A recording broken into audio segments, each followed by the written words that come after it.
Few car brands or car designs for that matter are as instantly recognizable as a Mini. While the range of models has expanded now, the original, the real Mini remains this, the three-door Cooper. And what we have here today is the John Cooper Works, the hottest of the lot. Okay, now this isn't an all-new car, it's just a mid-life facelift and you have some changes to the exterior and some to the interior. But before I tell you about all that, let me remind you, subscribe to the Evo India channel, hit that like button and let us know in the comments below what you think of the John Cooper Works Mini Cooper.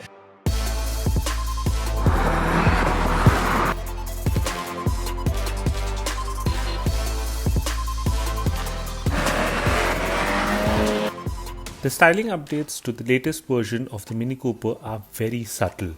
There's a new design for the grille along with a redesigned front and rear bumper. Our test car was also fitted with the new design of optional 18-inch alloy wheels. Besides this, the styling remains similar to the pre-facelift model, which is no bad thing as the Cooper was always a very good looking little car.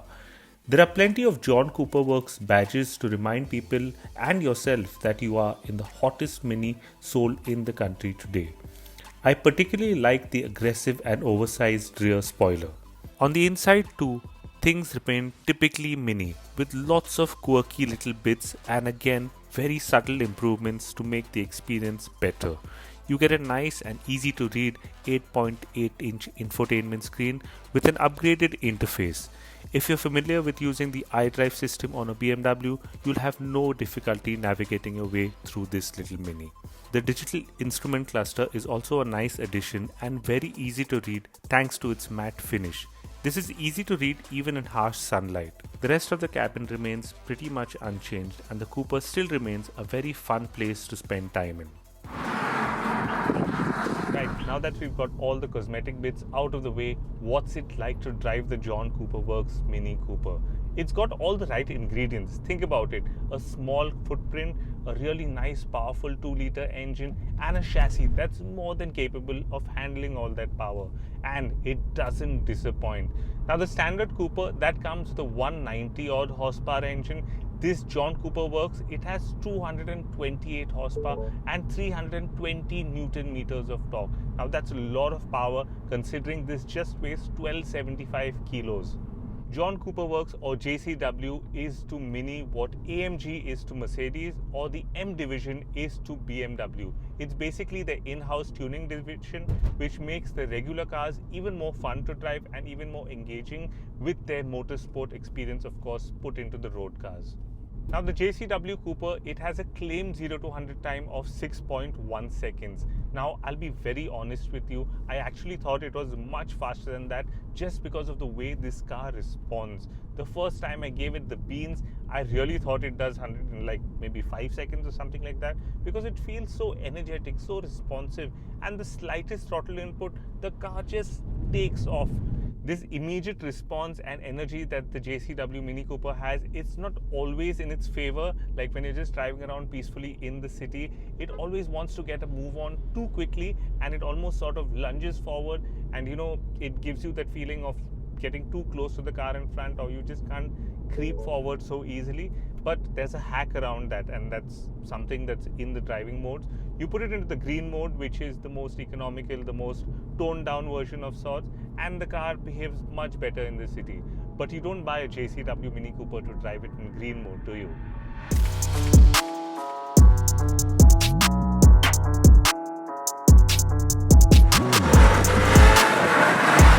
Where the JCW Mini Cooper comes even more alive is when you show it an empty stretch of road, maybe outside the city, stick it into sport mode, and the throttle response, even the exhaust, that sounds so good. And it just flies. Look at the way it just, I have to concentrate on the road now.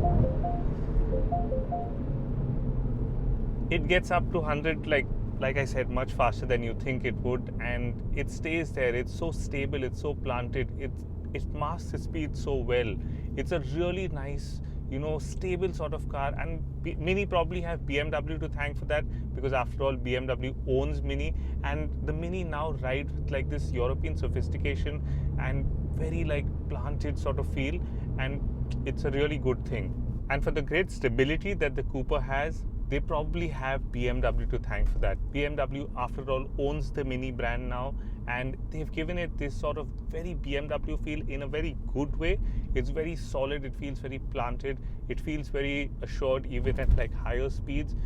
You won't feel like you're driving a small car even when you're doing highway cruising speeds. It's a tiny car, but it will feel very, very stable, very planted, the proper European feel to it. While the Mini really feels planted and stable at all times, it does, however, have a stiff ride to it, and that's something that you would have to expect from a car that is oriented towards performance rather than comfort. Now, the ride on the 18-inch wheels is on the stiffer side, but the trade-off is great handling. The JCW Mini Cooper, it handles so nicely, it's so predictable, and you can just go into any corner with so much confidence and just chuck the thing in, and it will grip and it will pull you out on the other side with no problem whatsoever.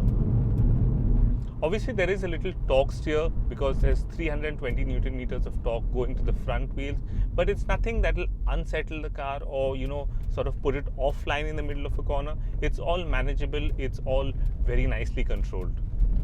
What I also like about this car is that it has very less settings that you need to fiddle around with. It's just got the driving modes and not so many buttons, so you can just concentrate and focus on the job of hand, that is enjoying this car, driving it and really having fun with it. So there is a solution to the stiffer ride. There is an option of getting adaptive dampers fit on the JCW Mini, and this test car doesn't have it, unfortunately, but I assume that will help sort out the ride and definitely make it more comfortable on bad roads at least, and probably handle even better on the twisties.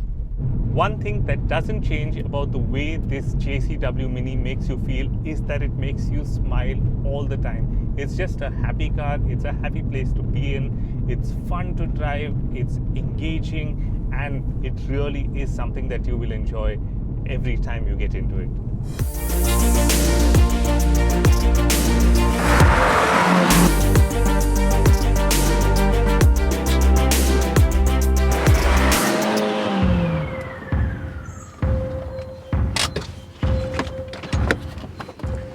And that's the thing about a Mini, it always puts a smile on your face, whether you see one passing on the road or you're of course in the driver's seat.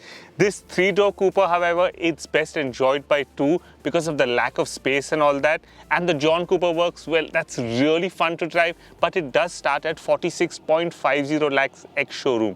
That is a little expensive considering it's not really luxurious as such, but on the thrill of driving factor, man, it delivers so high there.